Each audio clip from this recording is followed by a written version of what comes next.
Synth TV. Hey everybody, Synth TV, and today we are talking with legendary drummer G. Calvin Weston. My name is G. Calvin Weston. I'm a professional drummer from the city of Philadelphia, and I'm now running the Soundscape Recording Lab. I've been playing drums since I was 17 years old professionally, but I started when I was 6 years old. From the age of 6, I was going around to this theater called the Uptown Theater, where I used to go see all the Motown review. Everybody from Stevie Wonder, the Temptations, the Supremes, James Brown. So I kind of grew up listening to music first in that era, the funk era at first, funk and R&B. When I started playing professionally, I started playing with Ornette Coleman, great music innovator, when I was just 17 years old. And it was quite an experience because when I first went up there, I didn't know what to play. I didn't know who Ornette was. I never heard his music. So when I went to this rehearsal, he asked me, he said, "Calvin, you want to come play for me?" I hesitated because I didn't know what to play.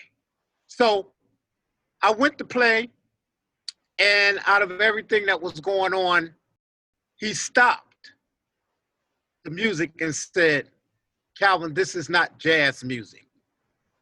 So I said, well, I didn't know what to do. So I said, "Ornette, give me a week.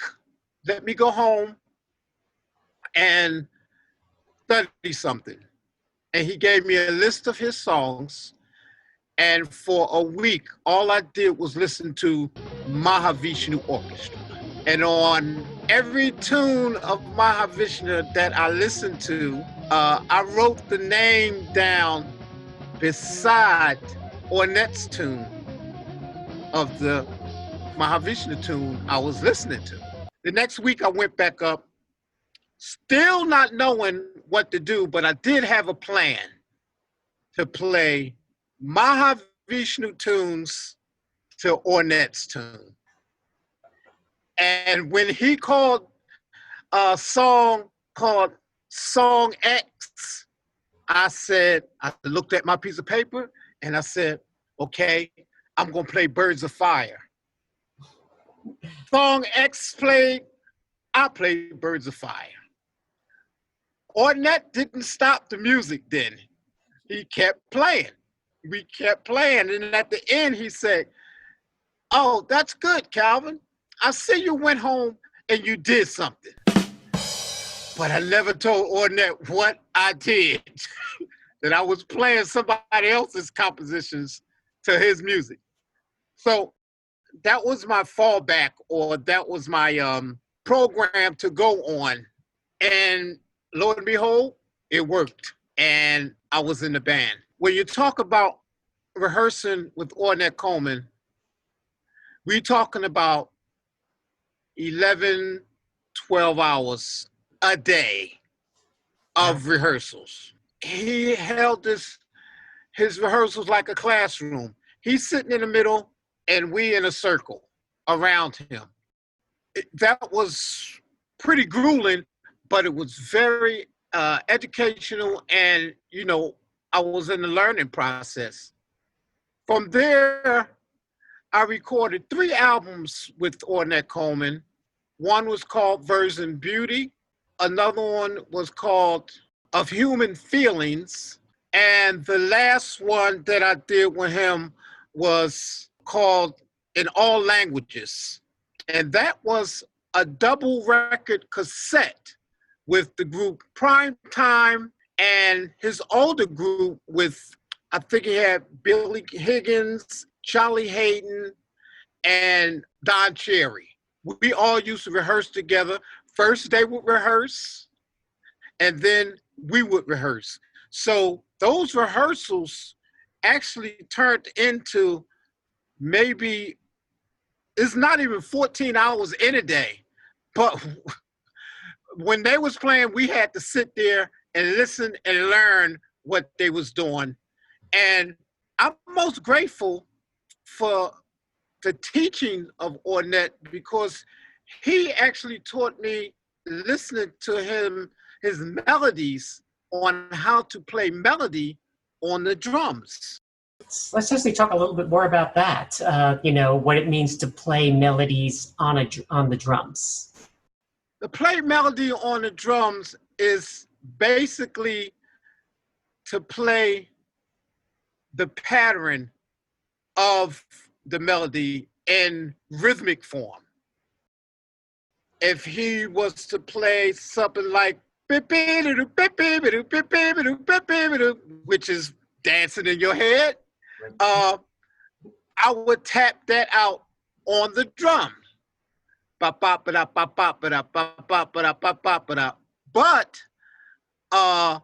not always in the same rhythm or on the same drum. I would switch the rhythm up and play syncopation to the melody on a different drum, and even play it backwards. So in other words, I would syncopate it, and I would play it on a different drum, and I would play I would play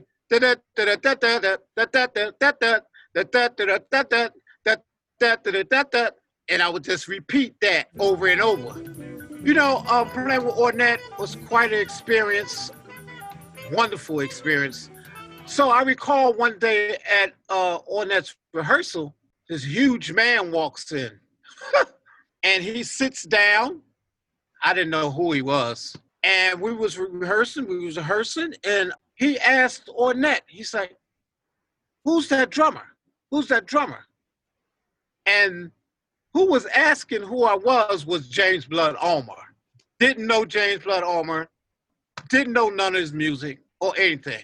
It's crazy because the next thing you know, I was over Blood's house rehearsing with Blood. I started playing with Blood when I was like 20 or 21, something like that, 19 or 20, 21.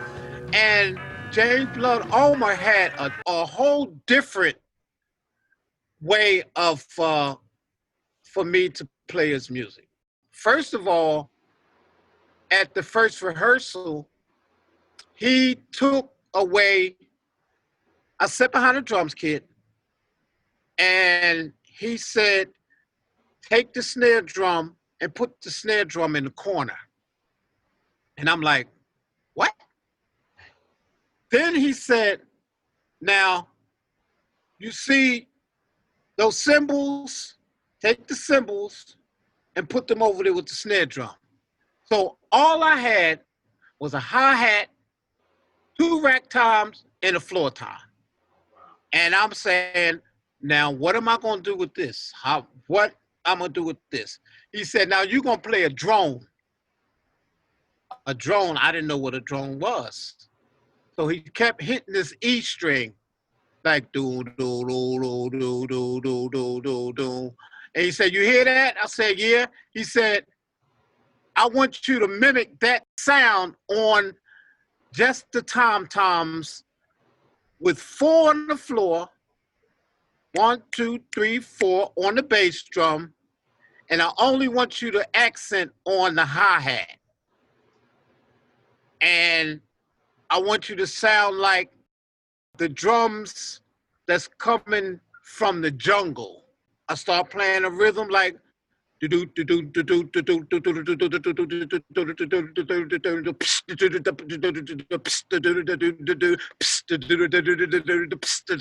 that was the accent. And then from there, like Ornette, then he started having me playing melody within the drone with his melody. Then after I kind of got that and seen where he was coming from. Then he had me add back the snare drum and the cymbals will only be used for accents and playing melody. Pretty heavy stuff there, for a 20-year-old guy, that's just but that came out of playing funk, you know, that came up. So wow, it was awesome. After James Blood, I got introduced to John Laurie, the leader and founder of John Laurie and the Lounge Lizards. He called Ornette Coleman and asked Ornette Coleman, how is Calvin, and at the time, also Al McDowell had joined the Lounge Lizards too. He called Ornette and asked Ornette, well, how's Al and Calvin's, how's their attitudes and towards the music and far in general as getting along with, people and bandmates and stuff. And Ornette said, oh, they're good. They're good with that. And they rehearsed the stuff. So I started playing with John Laurie and the Lounge Lizards, me and Al McDowell. The truth of the matter is, when I first went to rehearsal with John Laurie, he was auditioning drummers. I listened through the door first because they was rehearsing.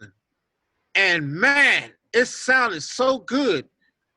The drummer that they had there, he was auditioning, was slamming. I was like, oh, well, let me just go in and do what I do and see what happens. Because, I had doubt. Let me put it to you like that. I had doubt. And but I started playing. He liked the feel. Plus, me and Al McDowell had played together in Ornette's group. So me and Al McDowell had a bass and drum already, a relationship. And basically, I thought the other drummer had the gig. So I just said, what the heck? I'm playing. Come on, Al, let's play. And we played, we jammed, and next thing you know, John said, okay, guys, next rehearsal, such and such. Calvin, Al, y'all come back, such and such. And that was also quite different than Ornette's and Blood's thing, because the Lounge Lizards music had to be actual precise. It had to be at bar 8, you switch and you play this part for 3 bars. And after that, you go back and you play this again for 8 bars. Then you stop for 16 bars. You had to really count stuff and read stuff and stuff like that. I'm like, whoa. So I call that organized music, because, you had to follow the script. His music had a script. I went on to do tour with him. I played with the Lounge Lizards for 10 years. And we did Queen of All Ears CD, did Live in Berlin, also was on Manny and Lowe, some Fishing with John, his TV show where he go fishing with different celebrities. And we did a couple of movies, Get Shorty, and we also did a movie called Blue in the Face with Harvey Keitel was in it, Madonna was in it, and we actually was in the movie, John Laurie and I, and Billy Martin. And life in the big city. I've been thinking of leaving for 35 years. Because we had a group called John Laurie National Orchestra, also. Just horn, percussions, congas, bongos, bells, and drums. And we also did the soundtrack and movie score to Alicia Silverstone's movie called Excess Baggage. And moving into the movie thing, was different too. It was real different. But it's always a joy doing it with John Laurie. Yeah, that was nice. I like that.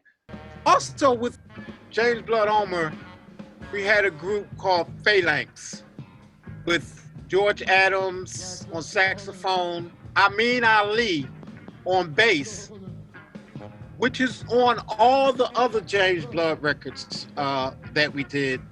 Of course, Blood and myself, an album called Phalanx, and we toured in Europe, and that's the album name, is Phalanx. I played with the World Saxophone Quartet with David Murray, Oliver Lake, Hammett Blewett, Tony Kofi was there, Jamal Adine on bass, and Hervé Saab on guitar from Paris.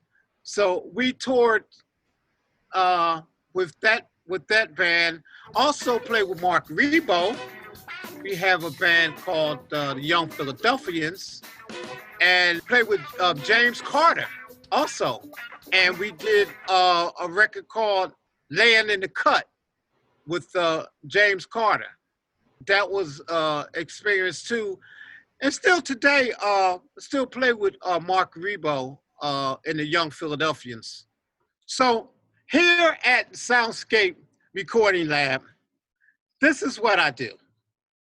You can send me your tracks, okay? Send them to gcalvinweston@gmail.com. What I do is I listen to your track. I listen to it, see what kind of flavor I can put on it, what kind of icing I can put on your cake, and then I'll send you a 2-track stereo mix of the tune. If you like it, then we could talk business of my fee, and the fee is negotiable always. Once we come up to an agreement and the money gets into my PayPal account, then I can send you the stems and you can got the ball from there. And I'm here in the studio practically 10 hours a day, doing stuff. I want to be on your next project. Okay? So come on, send me your tracks, gcalvinweston@gmail.com. And pretty soon, I'm going to have a Soundscape Recording Lab website up. But you still send your tracks to the gcalvinweston@gmail.com. Everything, when I play your track, I probably won't just send you just one track. When I listen to your track, and I'll be like, okay, let me do another one.